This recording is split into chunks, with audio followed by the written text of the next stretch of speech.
की कर लेते हैं, उससे वो पैसा कमा पाते हैं। तो इन पर कॉपीराइट स्ट्राइक क्यों नहीं आता? और अगर हम चाहे तो किसी और की वीडियो का यूज करके पैसे कैसे कमा सकते हैं ताकि कॉपीराइट स्ट्राइक भी ना लगे।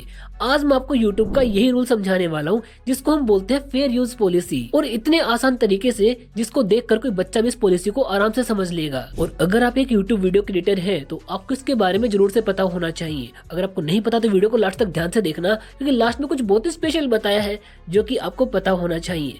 So don't miss the end. Now let's begin. YouTube ने सभी क्रिएटर्स के लिए एक पॉलिसी बनाई हुई है जिसको बोलते हैं फेयर यूज पॉलिसी, जिसके अंदर अगर आप किसी और का कंटेंट अपनी वीडियो में यूज करते हो और अगर सामने वाले ने कॉपीराइट स्ट्राइक लगाने की कोशिश की तो वो स्ट्राइक आपको लगेगी ही नहीं। लेकिन यहाँ पर एक बहुत बड़े राज की बात है जो कि अक्सर लोग नहीं बताते, मैं आपको थोड़ी देर में बताऊंगा। लेकिन फेयर यूज का फायदा हर कोई नहीं उठा सकता। केवल 4 तरह के कंटेंट जो बनाते हैं वही इसका फायदा उठा सकते हैं। सबसे पहला, कमेंट्री या फिर रिव्यू। अगर आप किसी भी मूवी का, किसी भी सॉन्ग का एक कमेंट्री कर रहे हैं या फिर रिव्यू कर रहे हैं तो आप उस केस में फेयर यूज का फायदा उठा सकते हैं। क्रिटिसिज्म, यानी कि अगर आप किसी भी टीवी शो को, मूवी को, सॉन्ग को क्रिटिसाइज करना चाहते हो, अपनी लैंग्वेज में उसके बारे में कुछ बताना चाहते हो, इस केस में भी आपके वीडियोस के अंदर आप फेयर यूज का फायदा उठा सकते हो। Third, education. अगर किसी को कुछ सिखाने के लिए अपनी वीडियोस में आप किसी और का मटेरियल यूज करते हो तो उसमें भी आप फेयर यूज का फायदा उठा सकते हो। Fourth, mimicry. अगर आप अपनी कोई वैल्यू ऐड करके किसी और कंटेंट क्रिएटर की मिमिक्री करते हो या फिर स्पूफ क्रिएट करते हो तो उस तरह के कंटेंट पर भी आप फेयर यूज का फायदा उठा सकते हो। और इन सब में एक बात का ध्यान रखना कि मैं आपको बार बार एक बात बोल रहा हूँ कि फायदा उठा सकते हो,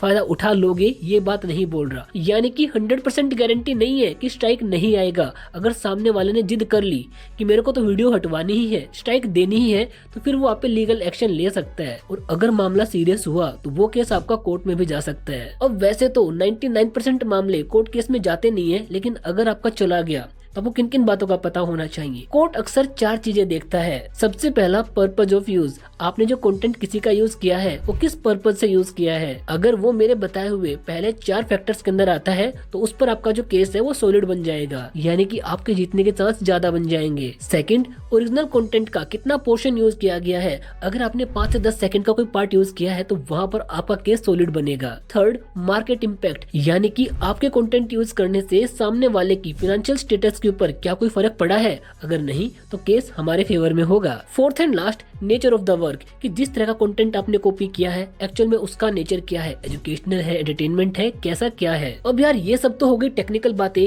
अब चलिए इन सबको बिल्कुल प्रैक्टिकली समझने की कोशिश करते हैं। मानो कि अगर आप एक मूवी का रिव्यू बनाना चाहते हो तो आपने मूवी को डाउनलोड किया, आपने मूवी को प्ले किया और 5-5, 10-10 सेकंड के पार्ट आपने चला चला के अपनी वीडियो के अंदर उसकी रिएक्शन दे दी। यार ये पार्ट अच्छा है, ये पार्ट खराब है, ये ऐसा नहीं होना चाहिए था, ऐसा होना चाहिए था। तो वो जो 5 से 10 सेकंड का पार्ट दिखा के आप 1 से 2 मिनट की खुद की वैल्यू ऐड कर रहे हो, इस तरह के कंटेंट को फेयर यूज में काउंट किया जाता है। या फिर हनी सिंह का कोई नया गाना लॉन्च हुआ, आपने उसको 5 सेकंड चलाया, 10 सेकंड चलाया और फिर उसके बाद अपना रिएक्शन दिया, इस तरह के कंटेंट को भी फेयर यूज में काउंट किया जाता है। और ऐसे